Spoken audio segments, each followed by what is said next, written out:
बिस्मिल्लाहिर्रहमानिर्रहीम। आज का जो हमारा टॉपिक है वो है इंक्रीमेंट ऑपरेटर। और आइए हम इसको शुरू करते हैं। इंक्रीमेंट ऑपरेटर क्या है और इसकी फिर आगे इसकी दो कैटेगरीज हैं वो कौन कौन सी हैं, मीन्स को आपको टाइप्स भी उनको कह सकते हो।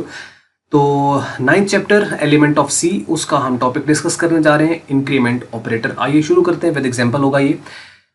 Increment operator increases the value of its operand या ऑपरेंड्स बाय 1। ये जो भी इसके ऑपरेंड्स होते हैं उसकी अपनी जो वैल्यू, या एक सिंगल ऑपरेंड भी हो सकता है, उसकी ये वैल्यू 1 से इंक्रीज करता है। मीन कि या ऑपरेंड क्या होता है? ऑपरेंड होता है जिसके ऊपर ऑपरेशन परफॉर्म करना होता है। जैसे अगर मैं मिसाल दूं आपको कि a प्लस बी है तो इसमें a और b ऐड हो रहे हैं, तो जो ऐड हो रहे हैं वो ऑपरेंड्स हैं। इसी तरीके से अगर हम कहें कि 5 माइनस 3, तो इसमें 5 और जो 3 है ये ऑपरेंड्स कहलाएंगे, क्योंकि इनके ऊपर जो माइनस का ऑपरेशन है वो हो रहा है। अब यहाँ पे हम प्लस प्लस जो कि इंक्रीमेंट हम ऑपरेशन है वो जो कर रहे हैं वो किस पे कर रहे हैं, किन वेरिएबल, वो कोई वेरिएबल भी हो सकता है, वो कोई कांस्टेंट भी हो सकता है। तो वेरिएबल हो या कांस्टेंट हो जिस पे ऑपरेशन परफॉर्म हो रहा होगा वो हमारा ऑपरेंड कहलाएगा। ये क्या करेगा? उस ऑपरेंड की वैल्यू इंक्रीज कर देगा 1 से। इंक्रीमेंट है mean it would increase the value. ये उसकी वैल्यू को बढ़ाएगा 1 से, सिर्फ 1 से बढ़ाता है। 1 से ज़्यादा अगर बढ़ानी हो तो उसके लिए फिर हम ऑब्वियसली, आपको पता है पिछला लेक्चर ने इसको बताया था कंपाउंड असाइनमेंट ऑपरेटर का, उसको हम यूज़ करते हैं इसकी वैल्यू फिर 1 से ज़्यादा इंक्रीज करने के लिए। अच्छा, यहाँ पे देखिए, increment operator increases the value of its operand by 1, सिर्फ 1 से इंक्रीज करेगा। इंक्रीमेंट है तो इंक्रीज करेगा, लेकिन इंक्रीज 1 से करेगा। Increment operator is denoted by plus plus sign, यानी डबल प्लस साइन जो है इससे हम इसको इंक्रीमेंट ऑपरेटर को जो है वो डिनोट करते हैं। और increment operator is of 2 types, one is called prefix increment and other one is called postfix increment. एक को प्रीफिक्स इंक्रीमेंट कहते हैं और एक को पोस्ट फिक्स इंक्रीमेंट कहते हैं। मतलब ये ऑपरेंड से अगर पहले आ जाए तो प्रीफिक्स होगा, प्रीफिक्स, ठीक है। और अगर ये ऑपरेंड के बाद लिखा जाए तो फिर ये पोस्ट फिक्स इंक्रीमेंट कहलाएगा। तो ऑब्वियसली इंक्रीमेंट इसको कह रहे हैं प्लस प्लस की वजह से। एक डिक्रीमेंट भी होता है जो भी नेक्स्ट वीडियो में हम देखेंगे। अच्छा, वो कहता है कि when plus plus operator comes before its operand, अगर ये इस ऑपरेंड से पहले आ जाए then it's called prefix increment operator. When plus plus comes after its operand then it's called postfix increment operator. पहले आएगा तो प्रीफिक्स है, बाद में आएगा तो पोस्ट फिक्स है। Following example will illustrate the use of the both prefix and the postfix increment operators। इसको थोड़ा सा समझ लेना अच्छी तरीके से। ये कुछ एग्जाम्पल वगैरह यहाँ पे उसने दे रखी है। यहाँ पे हमने 2 वेरिएबल कंसिडर कर लिए, एक का नाम हमने जे और एक का नाम हमने के ले लिया है। आप कोई सा भी ले सकते हैं, यहाँ पे ABC ले लें आप, व्हाट्सोएवर जो भी आप यहाँ पर लेना चाह रहे हैं।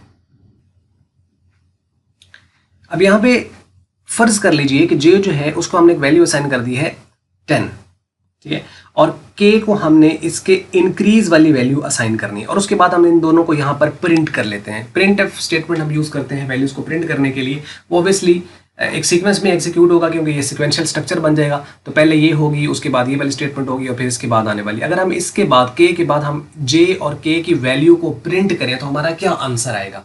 अब इसमें देखें थोड़ा सा ही, बस इसके अंदर एक ही पॉइंट है जिसको आप अगर समझ गए तो ये फिर चीज़ें आसान हो जाएंगी। j की वैल्यू है 10, ये शुरू में j की वैल्यू है।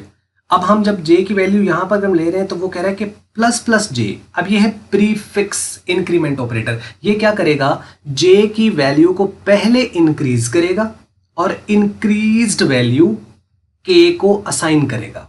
मतलब क्या करना है इसने? j की वैल्यू को इसने पहले इंक्रीज करना है और इंक्रीज होने के बाद जो इंक्रीज्ड वैल्यू है वो फिर वो k को असाइन करेगा। तो मतलब जो j की वैल्यू होगी वही k की वैल्यू होगी, लेकिन ये वाली नहीं, क्योंकि ये तो पिछली स्टेटमेंट में थी। अब तो उसकी वैल्यू इंक्रीज हो गई। तो जब इंक्रीज हो गई, और इंक्रीज कितने से होगी? क्योंकि ये इंक्रीमेंट ऑपरेटर तो सिर्फ 1 से इंक्रीज करता है। अगर पहले इसकी वैल्यू 10 है तो अब 11 हो जाएगी। अगर पहले जो है वो 11 होती तो अब 12 हो जाती।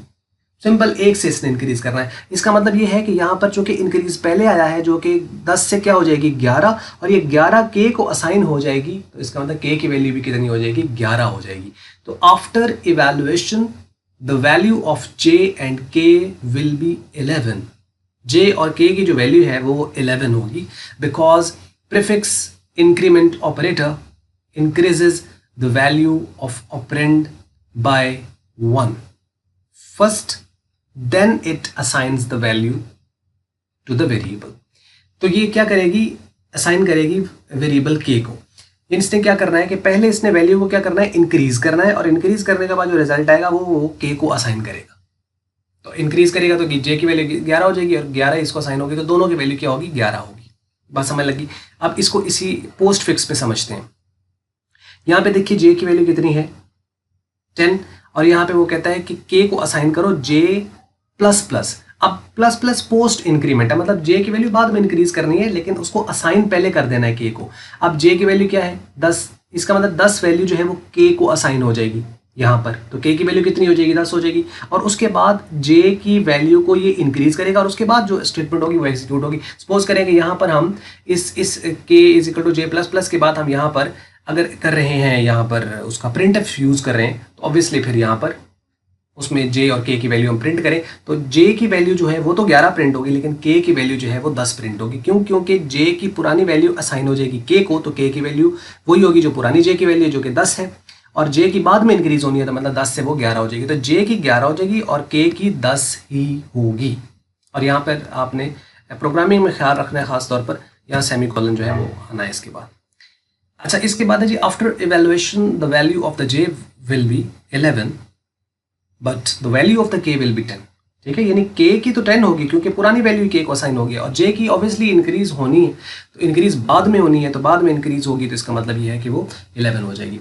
Because the post fix increment operator will assign the value first, ये असाइन पहले करता है, and increases it's value after, फिर अपनी वैल्यू इंक्रीज बाद में करता है। पोस्ट इंक्रीमेंट बाद में इंक्रीज करेगा, असाइन पहले और इंक्रीज बाद में, ये पोस्ट है, और जो प्री है वो इंक्रीज पहले और पोस्ट बाद में। तो इंक्रीज्ड वैल्यू असाइन होती है प्रीफिक्स में, ठीक है, और वो जो दूसरा पोस्ट फिक्स है उसमें असाइन होती है वैल्यू और बाद में इंक्रीज होती है। सिंपल, ये एक छोटा सा इसके अंदर पॉइंट था।